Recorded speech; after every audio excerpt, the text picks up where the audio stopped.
ተርቢያ ምንድነው? ለሆነ ኡስታዝ ሰጥተው ቁርአን እያቀራለ ኒኮ ልጆችን ተርቢያ እያስደረኩ ነው ብለ ዘና ማለት አትችልም።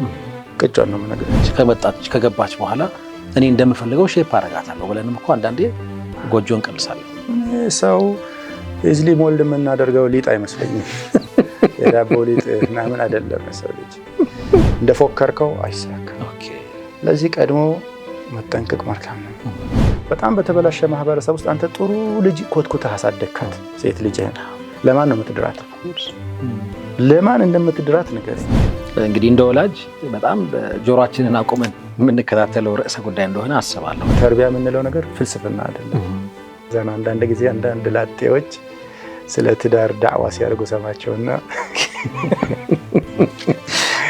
ያስቁኛልና ተስፋ እንቁረጥ። እንዴት ነው የምንቆርጠው? አይታሰብም እንጂ ተስፋ መቁረጥ አንደኛ ማንን የቤት ስራ ነው ማን አምጣለ አይደል?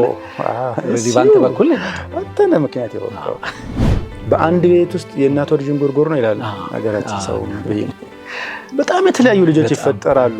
እሱ ነው ውበቱ። ለጎጆዬ ዕለተ ማክሰኞ ምሽት ከ2 ሰዓት ከ30 ጀምሮ ይጠብቁ።